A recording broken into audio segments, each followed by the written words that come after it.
ഫ്രാൻസുകാരൊരു ഗവേഷണം നടത്തി. ഈ ലോകത്തിലുള്ള 210 ആറ്റമിക് റിയാക്ടറുകളും ശിവലിംഗത്തിന്റെ ആകൃതിയിലാണ്. എന്തിനാ ഈ ഹിന്ദുക്കളുടെ ഈശ്വരന്റെ ആകൃതിയിൽ ആറ്റമിക് റിയാക്ടർ ഉണ്ടാക്കുന്നത്? കുരിശിന്റെ ആകൃതിയിൽ ഉണ്ടാക്കുകയാണെങ്കിൽ കുറച്ചും കൂടി എളുപ്പമല്ലേ? അവര് പല പരീക്ഷണങ്ങളും 16 വർഷമായിട്ട് നടത്തി. ആറ്റമിക് റിയാക്ടർ ഉണ്ടാക്കാൻ ഒരൊറ്റ സിസ്റ്റം മാത്രമേ സാധിക്കൂ, ശിവലിംഗത്തിന്റെ രൂപം. ശിവലിംഗത്തിന്റെ രൂപത്തിൽ നിന്ന് മാറി ഒരു ആറ്റമിക് റിയാക്ടർ ഉണ്ടാക്കാൻ സാധിച്ചിട്ടില്ല. അവിടെയാണ് ശിവശക്തിയായുക്തോ എന്ന് പറയുന്ന ശിവശക്തിയുടെ ചൈതന്യം ശിവൻ ഊർജസ്രോതസ്സാണെന്ന് പറയുന്നത്. അവിടെ കൊണ്ട് അവർ അവസാനിപ്പിച്ചില്ല. ഇന്ത്യക്കാര്, പ്രത്യേകിച്ച് കേരളീയര് പൂജിക്കുന്ന ഓരോ വിഗ്രഹത്തിനും അവരകലെ മാറി നിന്ന് കിർലിയൻ ഫോട്ടോഗ്രാഫി എടുത്തു.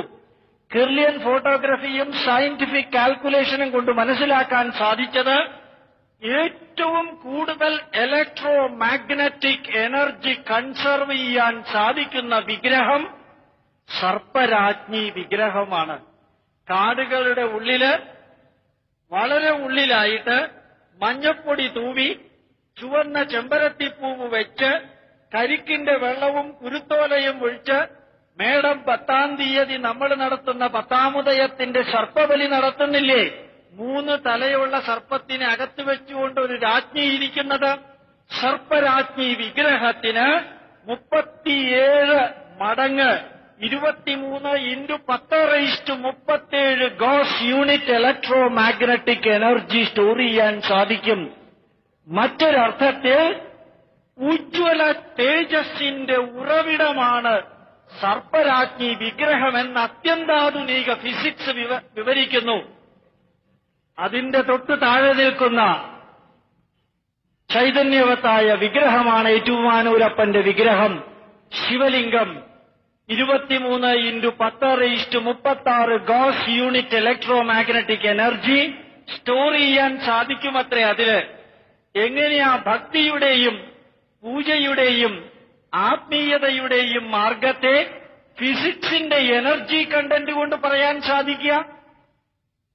ആത്മീയത ഫിസിക്സ് കൊണ്ട് പറയാൻ സാധ്യമല്ല. വിശ്വാസവും ഫിസിക്സ് കൊണ്ട് പറയാൻ സാധ്യമല്ല. വിശ്വാസ്യതയ്ക്കും ആത്മീയതയ്ക്കും തിരഞ്ഞെടുത്ത ഒരു രൂപം, അത് 100% ശാസ്ത്രീയമാണെന്ന് പറയാൻ വേണ്ടി മാത്രമാണ് ഞാൻ ഈ വിവരണം നൽകിയത്. ശിവന്റെ ശക്തി മൈക്രോസ്കോപ്പ് കൊണ്ടും ടെലസ്കോപ്പ് കൊണ്ടും അളക്കാൻ സാധ്യമല്ല. ആ ശക്തി അളക്കണമെങ്കിൽ ഇവിടെ എന്റെ മുമ്പിലിരിക്കുന്ന ആൾക്കാരുടെ എണ്ണം നോക്കിയാൽ മതി. അത് കിർലിയൻ ഫോട്ടോഗ്രാഫി കൊണ്ട് അറിയിക്കേണ്ട കാര്യവുമില്ല. പക്ഷേ തിരഞ്ഞെടുത്ത രൂപം, ആ ഈശ്വര വിഗ്രഹം പ്രതിഷ്ഠിക്കാൻ എടുത്ത രൂപത്തിന് അത്യന്താധുനിക ഫിസിക്സിന്റെ 100% സപ്പോർട്ടുണ്ടെന്ന് പറയാൻ വേണ്ടിയായിരുന്നു ഞാനത് പറഞ്ഞത്.